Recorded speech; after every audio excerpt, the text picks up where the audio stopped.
Majesty Queen Elizabeth II with rare footage of the girl who would be Queen.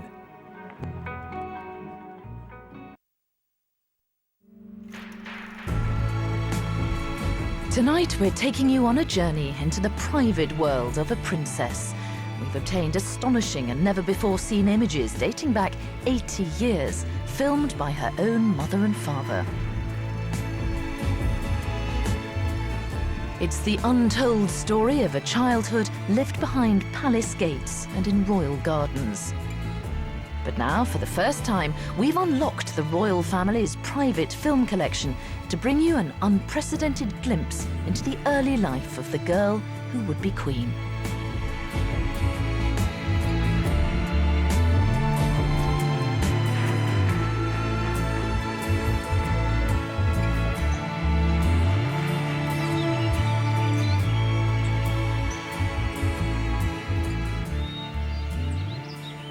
Here at Her Majesty's much-loved Windsor Castle, where so many momentous events in her life have taken place, curators have gathered together photographs that capture the 80 years of royal memories. Now, it was generally thought that the very first image of the tiny Princess Elizabeth was this one, taken when she was just 5 weeks old. But our access to the Royal Film Collection has changed all that. The intimate and revealing footage we're about to show you has only ever been seen by the royal family and their closest friends. The newborn princess's face is held up to the camera by her nurse at Bruton Street in central London, where she was born. These are truly historic pictures. The next sequence, a short time later, was taken on this very spot at her mother, the Duchess of York's family home at St Paul's, Waldenbury in Hertfordshire. They come here, naturally enough, to show off the baby. And here is the Duchess of York taking Princess Elizabeth for a stroll in her pram, filmed by her doting father, the Duke.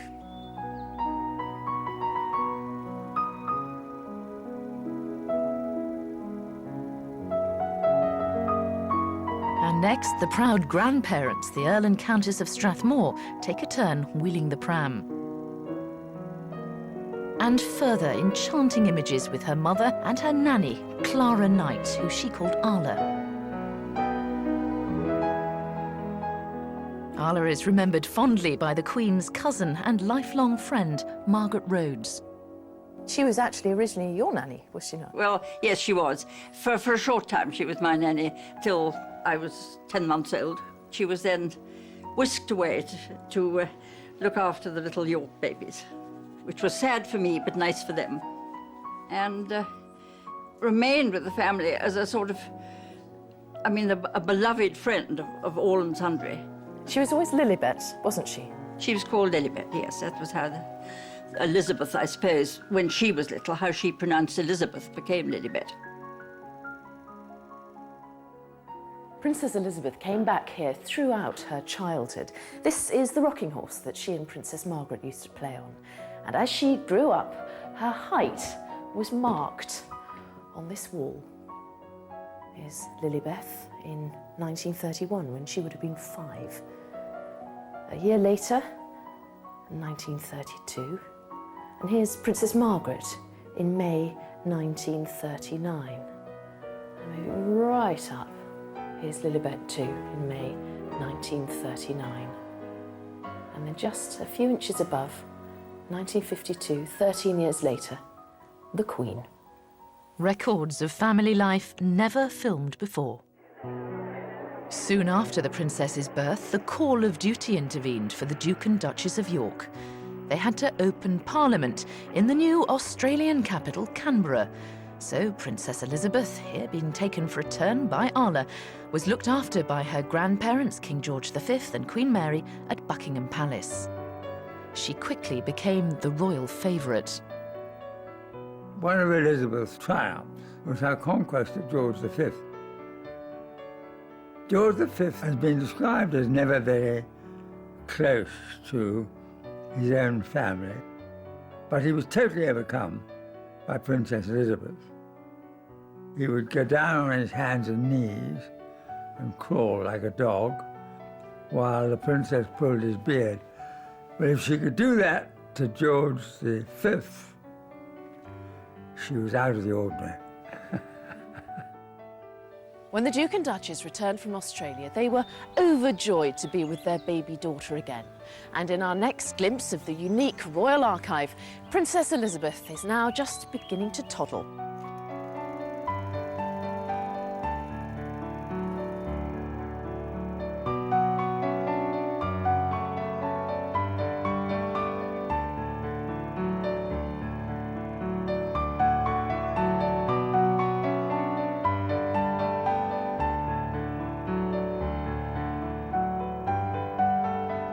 There's the Queen looking absolutely enchanting in a wonderful scalloped dress.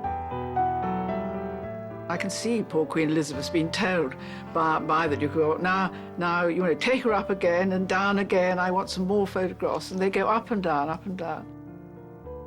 But Queen Elizabeth's wonderful and sort of never flags at all.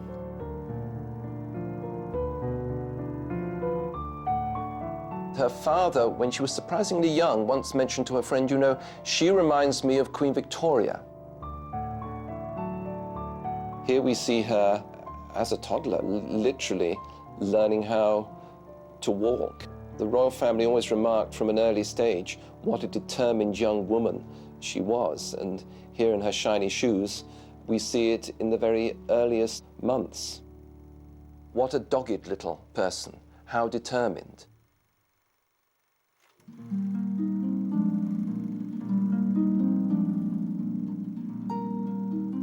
6 months on, the princess goes out and about with her mother, dragging a toy horse and cart behind her. And she's not only got the hang of toddling, but she takes firm control of the pram herself. She's obviously very confident. You can see she's got complete confidence. She's very busy with our pram, chucking out the cushions.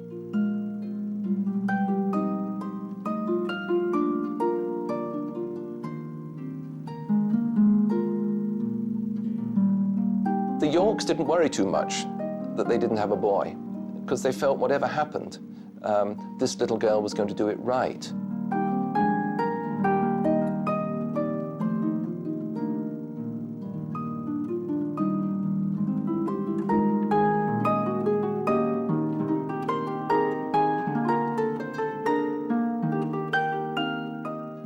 And then there's a lovely moment, which I like, is when she pushes the pram into poor Queen Elizabeth, who gallantly stands there with her hands up like that.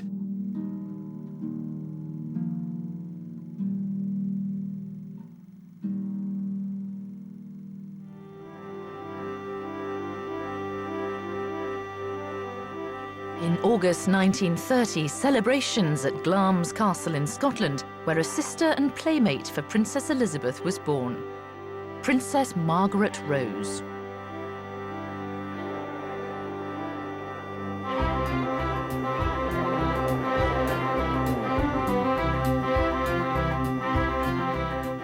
The princesses spent part of every year in Scotland and were there in the spring of 1931 for a very important birthday party. First time I met the Queen was 75 years ago at a party that was given here in my home in Scotland. My parents had given me a pedal car, and this was a very important present for a 5-year-old, and I was thrilled with it. My father whispered in my ear, I think it would be a very nice gesture if you were to invite Princess Elizabeth to have a ride in your car. I said, no way. This is my car, this is my birthday, and nobody else is going to ride in it. Well, there was a bit of a row behind the scenes, and I, of course, lost out. And there is a very amusing photograph in the family album of Princess Elizabeth sitting in my car with me behind it, furious face, giving it a push. If I had known that one day she was going to be queen, and furthermore that I would be her Lord Chamberlain and head of our household, I think perhaps I might have chosen my words a little more carefully. In part 2, the Corgi years, footage filmed by the family of the princess teaching her dogs to do tricks. But her age of innocence would be brought to a premature end by the greatest royal scandal of the century, the scandal that made her the girl who would be queen.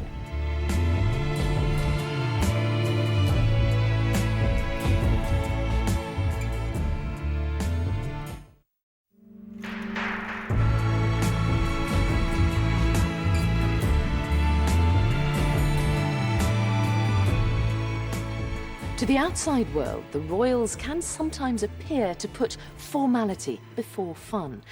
But as these images show in their private moments, they seem a warm and loving family. The footage they themselves filmed takes us into their private gardens, the haven where two young princesses could play.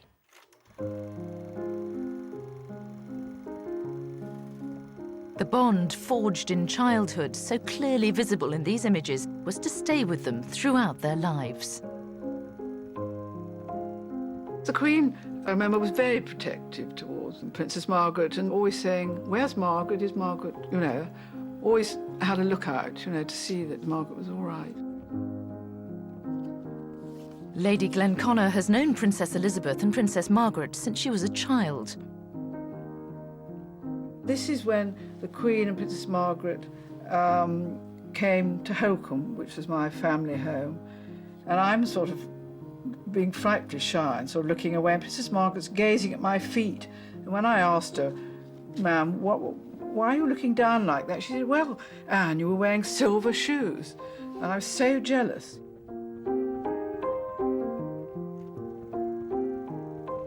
Oblivious, of course, to the abdication that would transform Princess Elizabeth's future, her parents brought their daughters up to enjoy an outdoor life, always, it seems, surrounded by dogs. The Queen Mother's family, the Strathmores, were lovers of the English and the Scottish countryside. Dogs, field sports, horses, and the Queen Mother's recipe for her little girls was that they should have the same. It was Welsh corgis that Princess Elizabeth was most closely associated with. Many of her closest friends and members of the family wonder perhaps why it is that she's got this affection for these rather bad-tempered beasts. But they became a big thing in her life. A run in the garden provided her father with another chance to use his cine camera. Well, I was quite nervous when I used to go and stay at Royal Lodge with Princess Margaret. I was always sort of looking to see where they were. They were inclined to come up very quietly and then give a little nip in the back of one's ankle. And here, again at Royal Lodge, a slightly older Princess Elizabeth is training a high-spirited corgi to perform. Whoops, oh, she's been teaching them tricks. Can't find what he's looking for, can he? Oh, she's hiding the ball under her leg. Happy times for those who shared them with the Queen. Lady Pamela Hicks was a childhood friend of the two princesses. I suppose, remember the gardens best of all. Like, I would have been about 8 and 9, and playing in those gardens, you know, racing around, bicycling, playing horses. Being the younger ones, Princess Margaret and I had to be the horses, and my sister and Princess Elizabeth were the drivers. It was an enchanted time. Midnight were the stars and you. Midnight and a rendezvous. They were lovely children because they did make everything such fun. Princess Margaret was an imp, very bubbly. Saying I surrender all my love to you. Queen Mary, their grandmother, was a bit worried that they weren't getting enough serious schooling. They were enjoying themselves too much. But that didn't matter to the Queen Mother. She knew that one day in the future there'd be duty, there'd be hard work to do, and that her girls, her daughters, should enjoy themselves as much as possible. Whatever else I do, midnight were the stars and you. But it was horses which were Princess Elizabeth's greatest passion. Her Majesty's love affair with horses began early. Her grandfather, George V, had given her a pony, Peggy, as a 4th birthday present. When you think that she is still riding, only the fell ponies now, but that's riding for about 75 years. It's rather good going, isn't it? Even as a little girl, there was something about Elizabeth that made people warm to her. Here, in the grounds of Royal Lodge, a delegation from Wales visits Bwthenbach, the little house which she'd been given as a 6th birthday present by the Welsh people. It was a thatched cottage and constructed entirely of Welsh materials.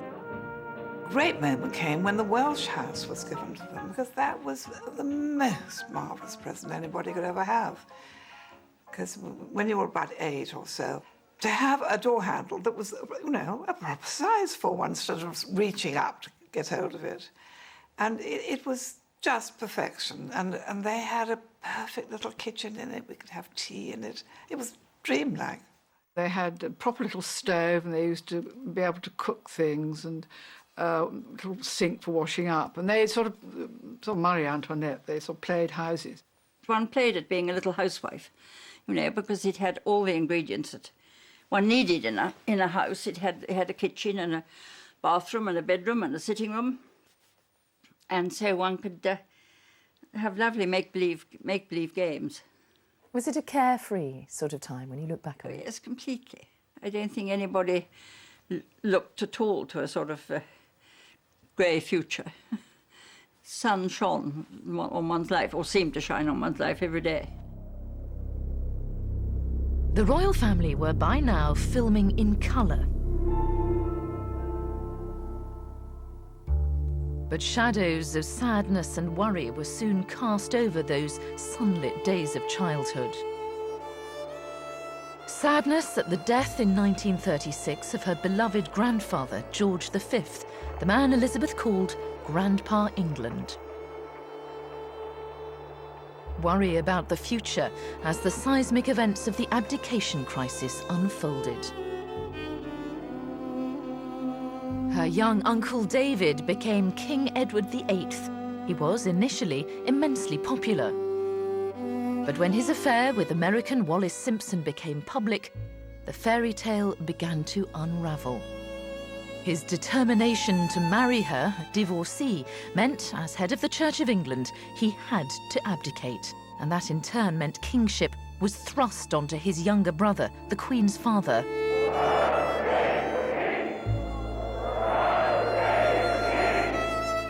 The lives of the new king and his family would never be the same again. All commentators say he absolutely hated the prospect of being king.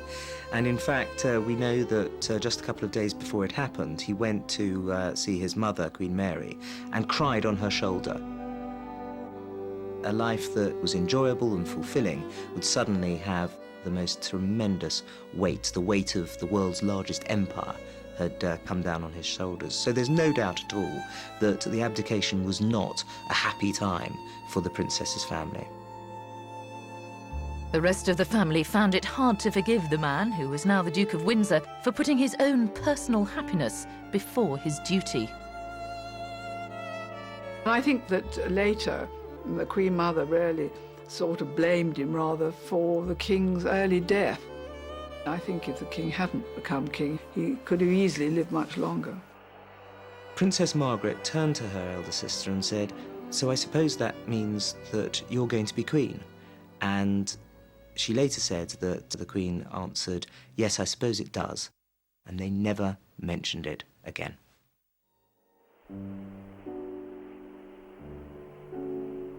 And so, at the age of 10, Princess Elizabeth's life of service began, with official engagements one step behind her father. She would never forget her uncle had walked away from his duty. It made her fiercely determined to fulfill hers. It was on a visit to the Royal Naval College, Dartmouth, that a life-changing meeting took place. Here, an amazing moment captured by an amateur photographer is the princess with a young naval cadet, Prince Philip of Greece. I think she fell in love from that day onward. Of course, Prince Philip, he would have been 17. You don't fall in love with a 12-year-old when you're a hulking great 17-year-old. But he showed off madly, you know, and when When they sailed away, he had his little boat going round and round long after he was supposed to sail back to Dartmouth College.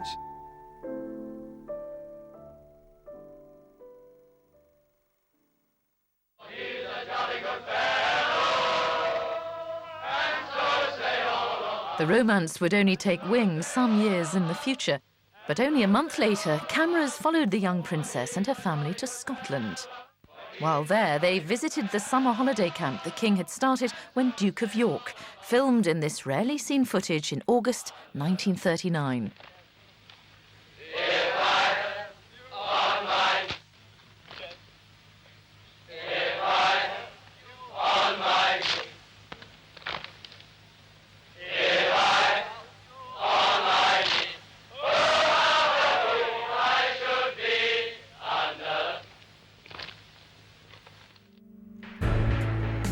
Still to come, the Dancing Queen. You're invited to a private performance by Princess Elizabeth that only her family have seen before.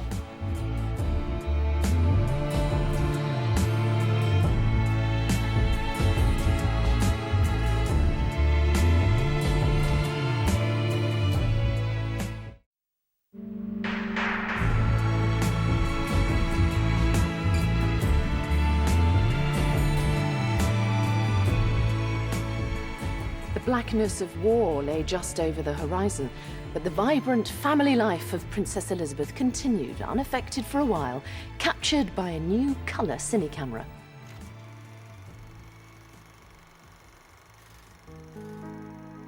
Although the carefree days before George VI became king could never completely return, Royal Lodge would always be a special place for the royal family.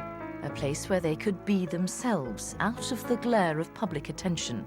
The princesses rode their horses at every opportunity, with Princess Elizabeth in particular keen to show how she'd mastered control of her mount, most of the time.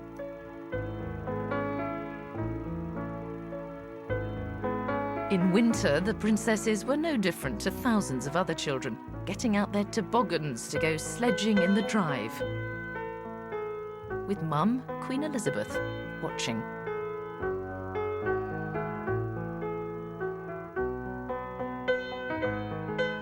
Looking at the pictures of Princess Elizabeth and Princess Margaret, always together, always dressed similarly.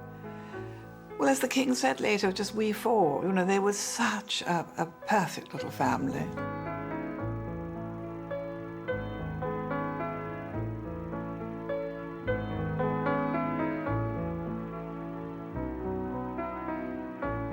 The terrace of Royal Lodge was the princesses' private playground, where posing with the corgis, their mother behind the camera, was as popular as ever.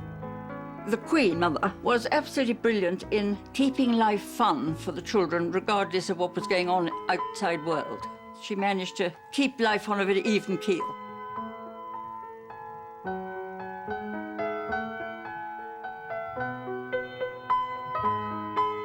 You'll notice, and it was very obvious, that they're always dressed the same, nearly always. Especially in those green dresses with white spots. I said to Princess Margaret, didn't the Queen mind being dressed like you? And she said, well, she may have minded, but I absolutely insisted. I wasn't going to be different, she said. I must say, when Princess Margaret wanted something, she got her way.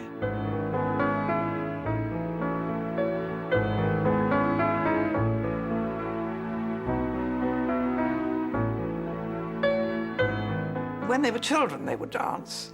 And of course, when they grew up, they sang beautifully, and they could have done a cabaret turn between the two of them.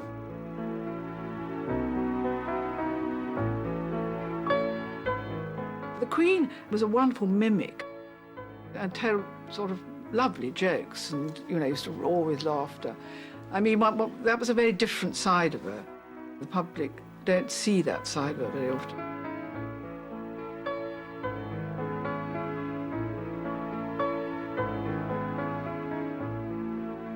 Those innocent, carefree days were numbered.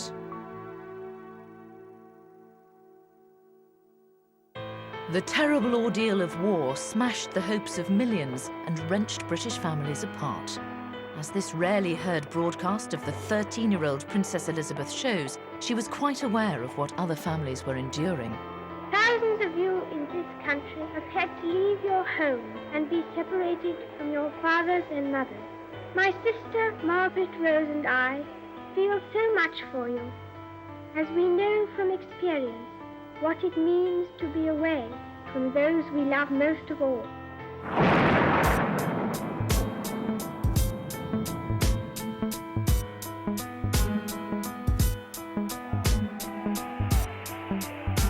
While the princesses stayed out of harm's way in Windsor, the King and Queen remained in London for the sake of national morale. Nobody could have led us better in the Second World War. I mean, he and the Queen were exemplary monarchs throughout that Second World War, particularly when London was being knocked to bits. Throughout the war, they demonstrated that with royalty comes responsibility. Service before self, even when their own home, the palace itself, was bombed. Values that won the respect and affection of their people. Values that left an indelible impression on their eldest daughter. Wartime images will always remember of the princess in the Auxiliary Territorial Service, where she learnt to drive and maintain a lorry. And let's remember that before the war ended, this Queen was in uniform. I spent part of the war in a motor battalion, but I reckon she could probably clean a carburettor on a 3-ton lorry more efficiently than I could. I think that she saw from a very, very early age that if the monarchy was to survive, it couldn't survive simply by virtue of tradition alone and history, that it had to survive as a result of an overriding sense of duty. And the thing that defines her life, in my view, and I say this just almost as an observer, never mind as a prime minister, is that sense of duty. That is what motivates her, the belief in service, the belief that the monarchy, if it is to survive and prosper, must be governed by and always obedient to that sense of duty.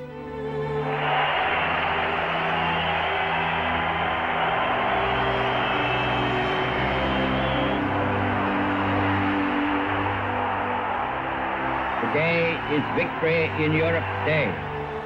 Advance Britannia. Long live the cause of freedom. And let us remember those who will not come back. We have come to the end of our tribulation, and they are not with us at the moment of our rejoicing. When victory finally came, the crowds besieged Buckingham Palace.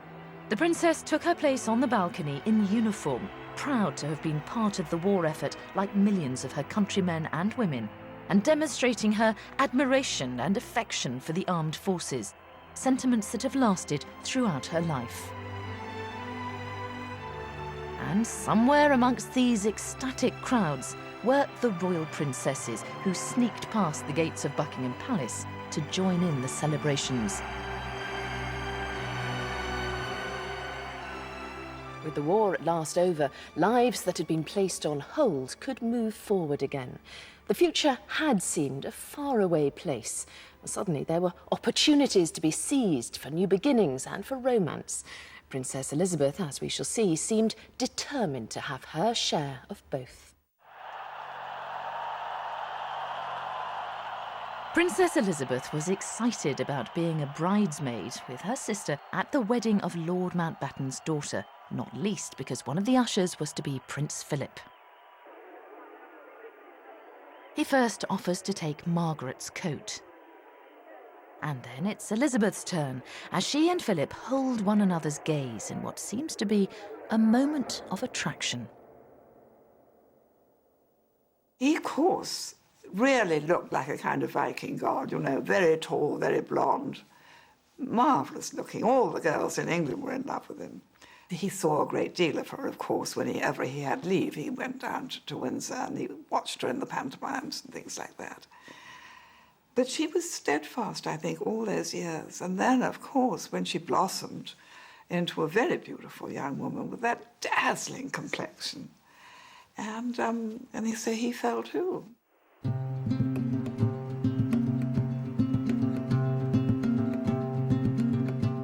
Princess Elizabeth had plenty of time to consider marriage on a royal tour to South Africa, the journey there recorded in this rarely seen film. Stay in the shade until you reach the grave. Hide from yourself and see how you Contemplating marriage, yes, but contemplating duty too.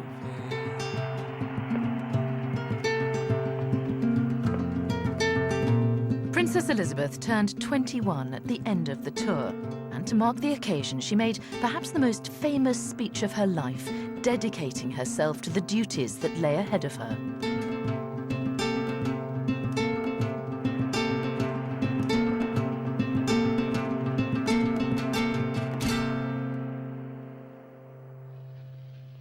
Now that we are coming to manhood and womanhood, it is surely a great joy to us all to think that we shall be able to take some of the burden off the shoulders of our elders, who have fought and worked and suffered to protect our childhood. I declare before you all that my whole life, whether it be long or short, shall be devoted to your service and to the service of our great imperial family to which we all belong. But I shall not have strength to carry out this resolution alone, unless you join in it with me, as I now invite you to do.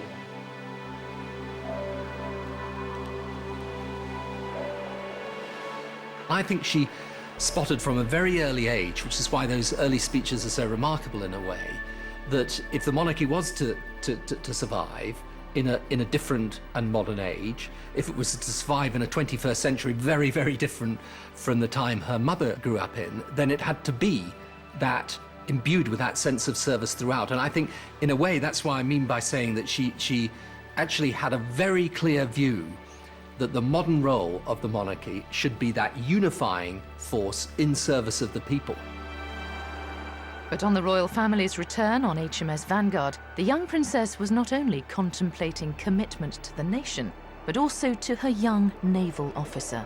The expectant crowds were not kept waiting long.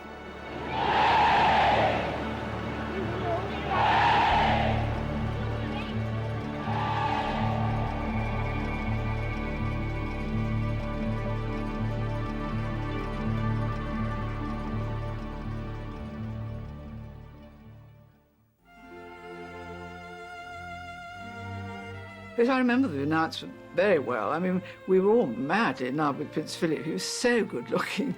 And we all thought, oh, goodness, Princess Elizabeth is lucky marrying such a tremendously handsome looking man.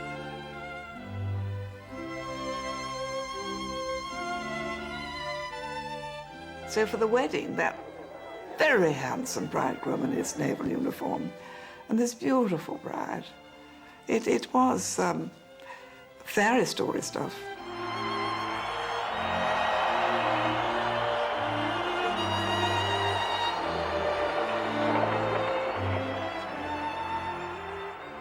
It was after all those years of hardship and not being glamorous. It was the first chance of being glamorous. People sweet and sent her in clothing coupons, and she had her own clothing coupons, but Hartnell made her a beautiful wedding dress, which was, I think, a big satin dress with little sort of flowers of tulle with pearls inside them. The thing I really remember was a very pretty headdress, which had sort of like sheaves of corn going round, and silvery stuff. In fact, it was very economical, but it looked very, very pretty.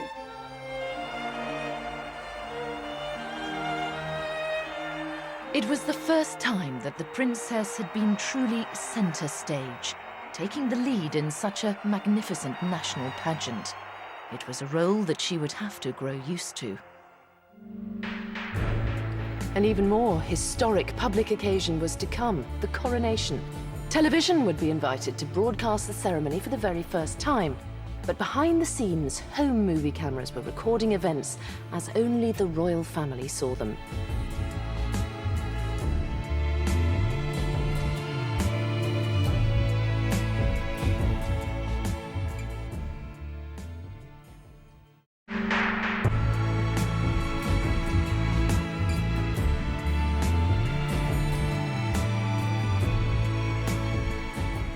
The early death of her adored father would change everything about Princess Elizabeth's life forever. But for a few short years after her marriage, she was able to enjoy her own young family.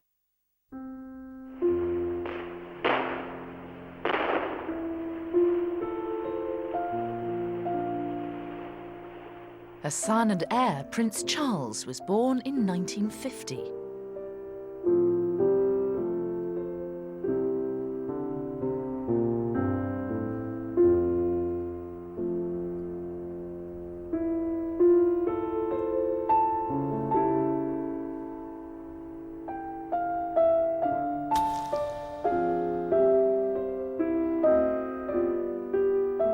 I think the time that Princess Elizabeth enjoyed most was when she was newly married, and she really, 90%, led the life of a young naval wife.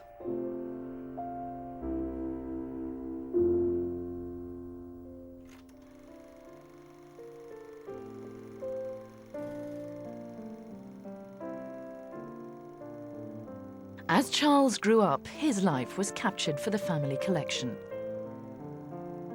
Filmed by his mother, just as she had been filmed by her mother, Queen Elizabeth, and her father, King George. The King's health had been frail for a long time, not helped by his smoking. Still, only in his mid-50s, he slowly makes his way home with his mother, Queen Mary. He was such a dear little boy, he really was. He adored my mother, because my mother was very elegant and used to very often wear rather stylish hats. And he would gaze at her hats. He was so sweet.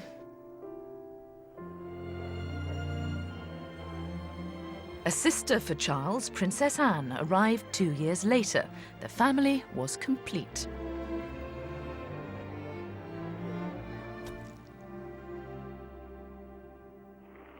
In 1952, the King's health problems prevented him from touring the Commonwealth. Princess Elizabeth and Prince Philip stepped in to fill the breach. They stopped off in Kenya on the way, Princess Elizabeth accompanied by her lady-in-waiting. Well, of course, I suppose for all the rest of us, this was the beginning of an incredible world tour. But, of course, it was the last thing we were thinking of.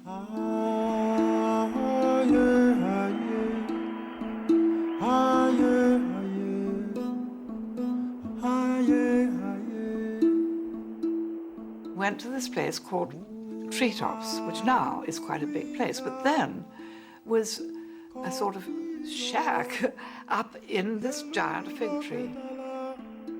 And she went up as the princess. And of course, the next morning when she came down as queen, because the king had died in the night at Sandringham. I went up to her and gave her a kiss and a hug, because she adored her father. I thought, how awful for her. And then, of course, I thought, my God, she's the queen, so I gave her a big curtsy. Immediately, she had the reaction then that she always does seem to, thinking about other people. She said, I'm so sorry, it means we've all got to go home again. The realization after her father died, the instant realization of what she was now facing, had changed her from a fairly carefree, happy, young married woman on a nice safari holiday. And then, bang, being cut off, and she was the queen. And from that moment, and you can see it as you see the footage of her coming back, being greeted by Winston Churchill, you can see immediately that she's taken it on. She was looking for her car, and she said, "Oh, they've sent the hearses." And when she said that, one suddenly thought, there's this 25-year-old woman with 2 small children, and this has all come to an end. Their private life is finished. They now are public servants for the rest of their lives. We put her on the plane for her to go back to England. It was like putting a little bird back in a cage. First came the funeral of her beloved father, George VI. A family mourned a husband and adored father.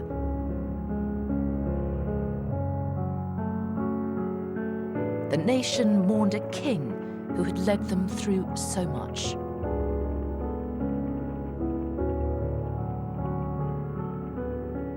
But as she mourned, Elizabeth knew that this was the moment her life would change forever.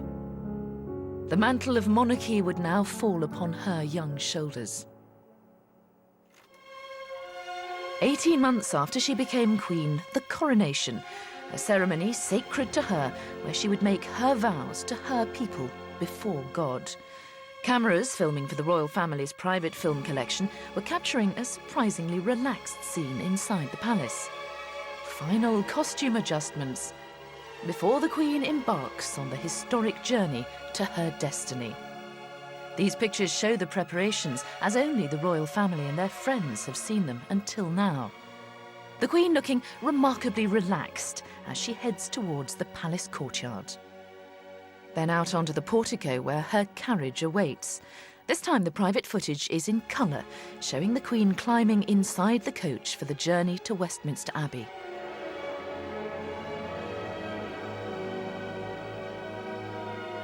She's watched by Prince Philip, who makes an unheard remark to the person behind the camera and then climbs in beside her. The camera continues to roll as they settle themselves for the short ride through the streets of London.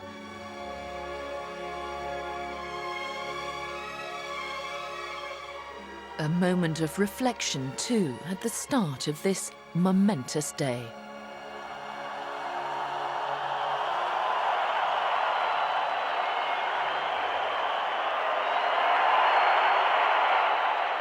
There was a real feeling of euphoria to see the golden coach, something people had only seen before in magazines or history books, actually rolling through the streets with this beautiful young woman and her handsome husband beside her. It seemed like a fairy tale for many people.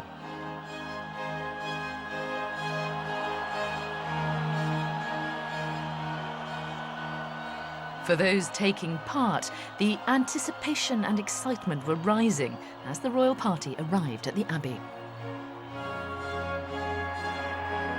The Queen was so calm and marvellous, and she just looked behind and she said, "Ready, girls?" I said, "Yes." And off we went.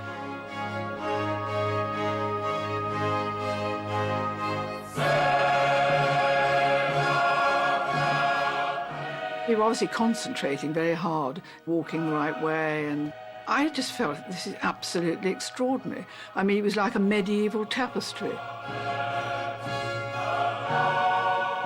She was in this very simple white robe, sitting on that throne and looking incredibly young and incredibly vulnerable.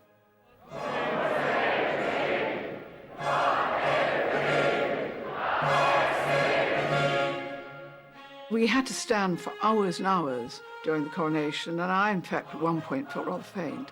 And the Archbishop of Canterbury produced a bottle of brandy from underneath his robes and said, "Would anybody like some? Would you like some, ma'am?" And the Queen said no.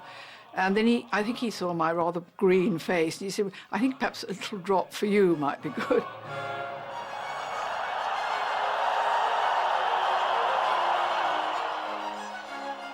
The public ceremonial over, the pictures filmed by family and friends capture the return of the coronation party.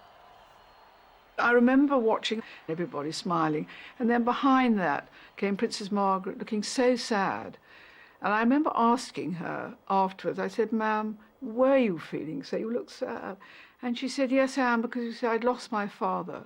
And in a way, I'd lost my sister because, you know, she was going to be queen and it was going to be so busy. So she said, although I was frightfully happy for my sister, I also was feeling a little sad for myself.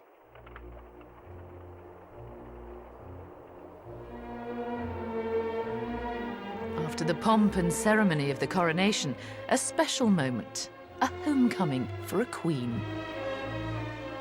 The imperial state crown weighs heavy on her head, but she steps down from the coach, relaxed and happy.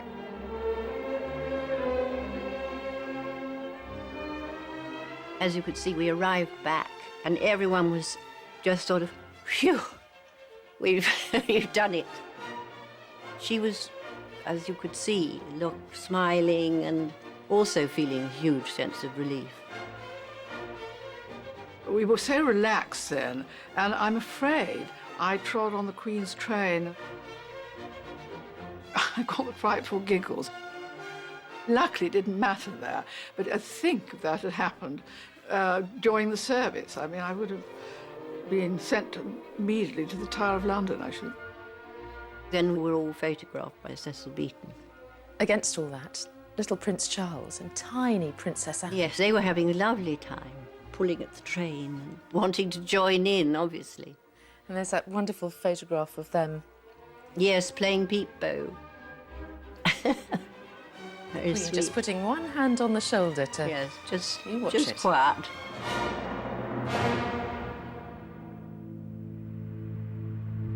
The coronation was the first big television event in Britain. The second Elizabethan age became, among other things, the television age, subjecting the Queen to unprecedented levels of scrutiny over the last half-century.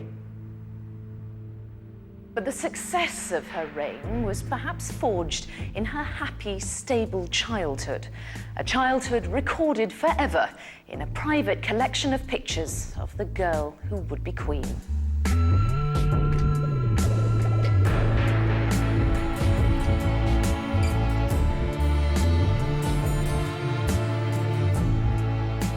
I think the rest of us would think all those golden coaches and those lovely diamonds and beautiful dresses, what fun to be the Queen.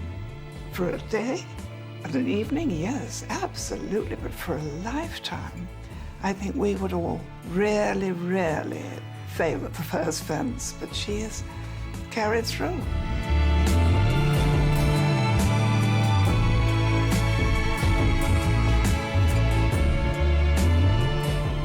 Next on ITV1, family, friends, colleagues and fans remember the much-loved entertainer whose partnership with Eric Wise made him a household name. The unforgettable Eric Morecambe is next.